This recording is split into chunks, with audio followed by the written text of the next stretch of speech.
right, folks, back on the Bossman Show. New head coach, McNeese State Cowboys, Bill Armstrong. Here we on the Bossman Show. Coach, good to talk to you, man. Things down here in Lake Charles, man.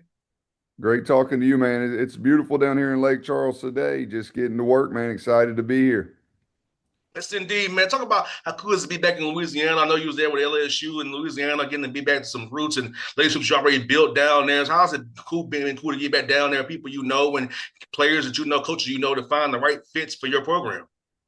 Yeah, built some strong relationships in the 5 years that we were at LSU and was able to, use those relationships from jump right when we got here to hit the ground running. Feel like we were able to put together a really good team, but just excited to be back in Louisiana. Such great people in the state of Louisiana and specifically in the city of Lake Charles, man. They've been so welcoming and just made the transition seamless.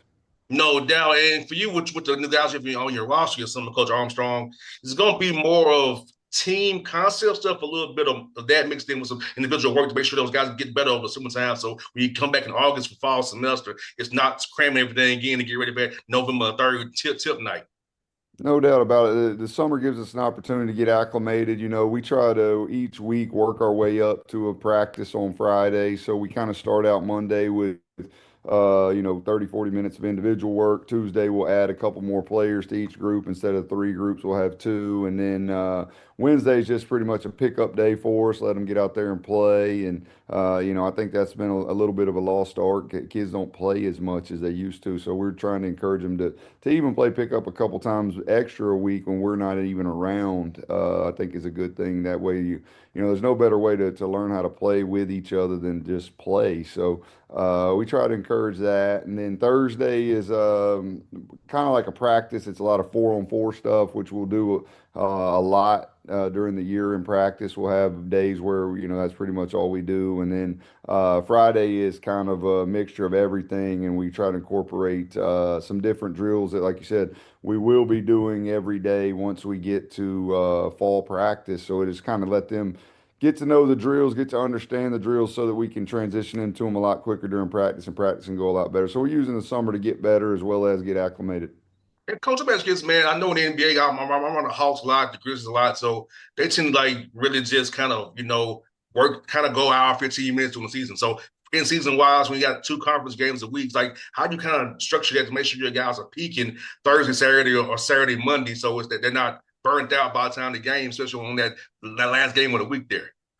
Yeah, no doubt. That's kind of how we structured these weeks to kind of lead up to that as well. You just gotta, we play on Saturday, Monday, so we'll probably be off on Tuesdays, and then we'll start our preparation for the Saturday game Wednesday, Thursday, Friday, and then you got the quick 1 day turn. Those will be difficult, but that's why throughout the summer, throughout the fall, we'll try to throw a lot of different adverse situations at the guys so that they're ready for those things and they understand. And then that's why we kind of go every day, 5 days a week during the summer. That you gotta go 5 straight days, starting on Wednesday during the week and then leading up through really 6 straight days through that game on Monday, but 5 straight before you play the game.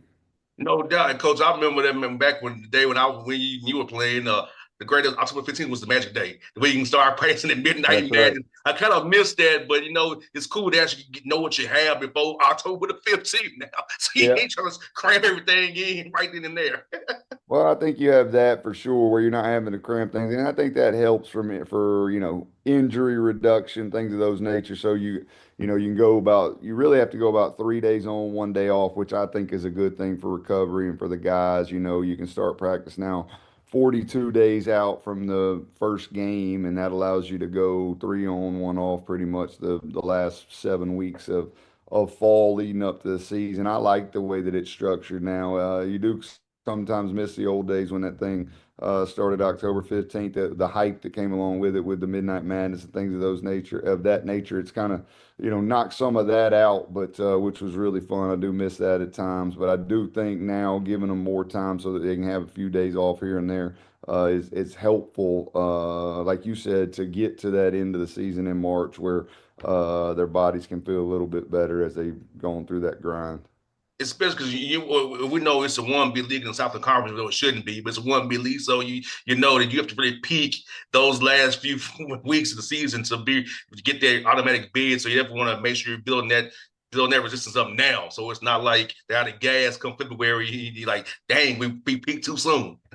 There's no doubt about it. You know, there's a bit of a science to it to try to get them to peaking at the right time, and you have to be able to do that. You see so many times where teams peak early and then just kind of flatten out and end up not having the kind of season that they want. So we're gonna, be very aware of that and continue to work hard each and every day, but also understand that.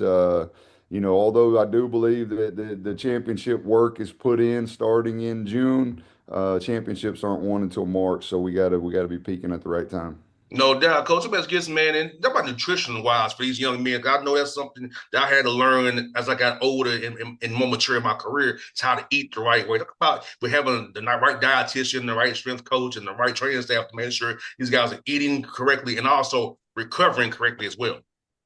Yeah, that's so important, and you mix in sleep there as well. I think all those things are extremely important, just the little details that controlling the things that you can control. We talk about that all the time, and those things can give you an advantage to peak at the right time, as long as you're getting the right amount of sleep, you're eating correctly, and you're getting the prehab slash rehab to take care of your body now.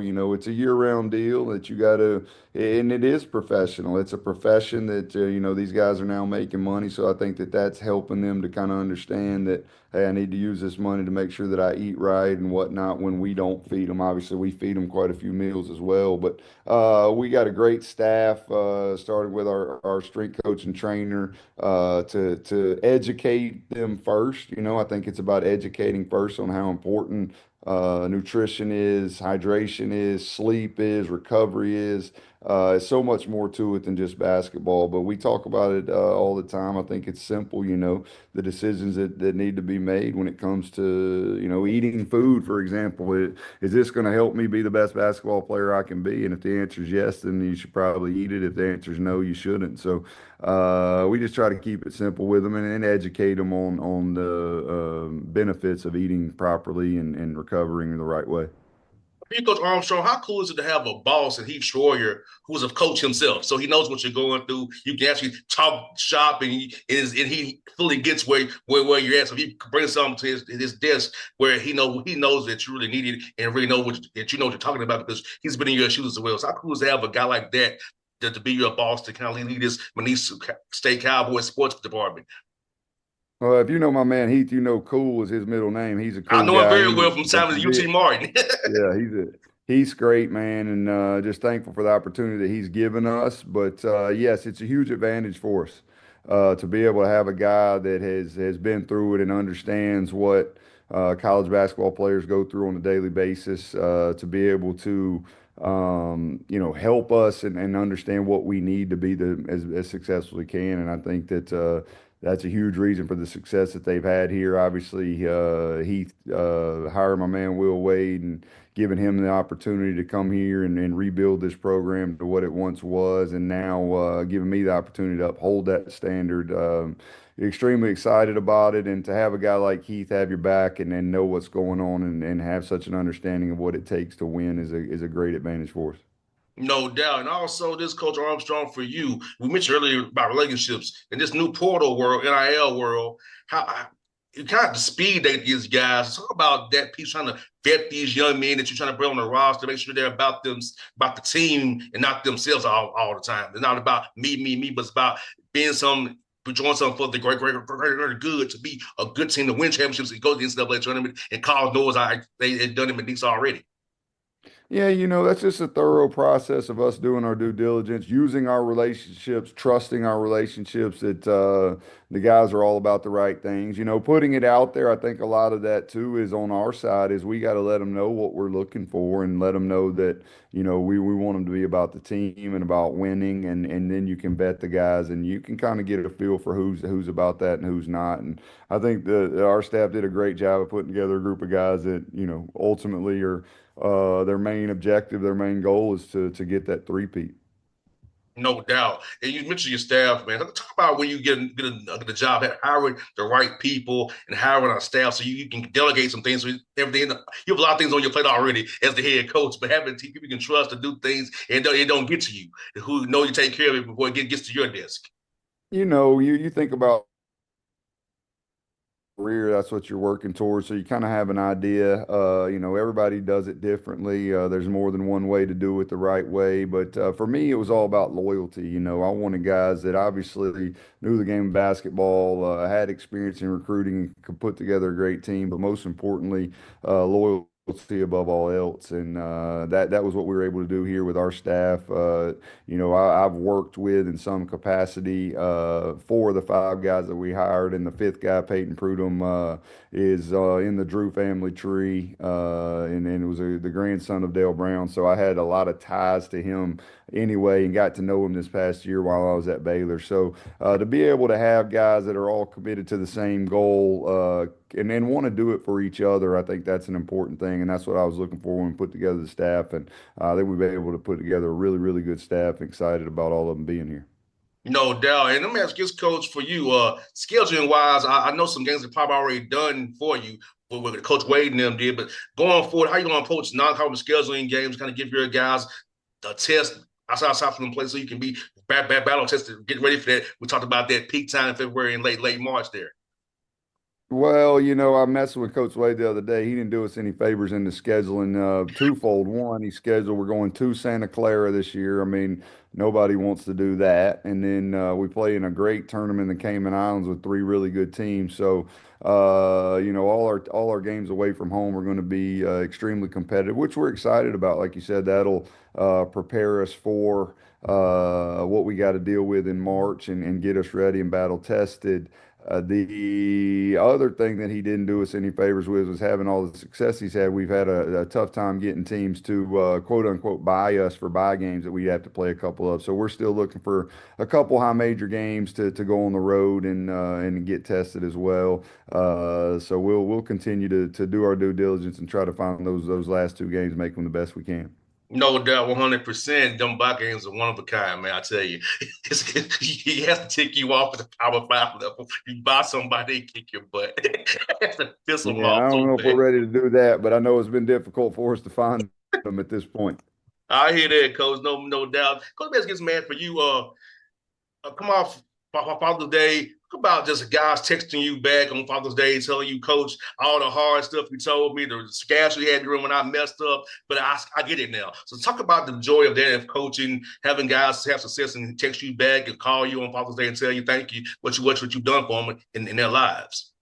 Yeah, I mean, I think that's what it's all about. Ultimately, that's what you get into it for the relationships. When you get into playing basketball, I think it's just as much about the relationships as the game itself. You enjoy being around the guys and people that you have things in common with. And then as a coach, when you get the opportunity to make a difference in someone's life, there's no better feeling than those texts, those calls.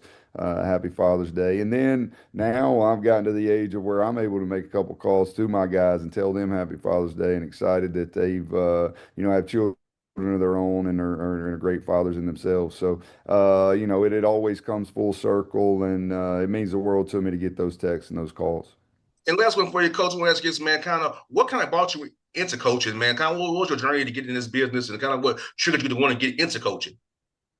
Yeah, it was a funny journey for me in the sense that my grandfather was a longtime football coach, coached in college, coached in high school in Birmingham, and then my dad pivoted and he was a high school and college basketball coach. Honestly, I never saw myself coaching in high school at all.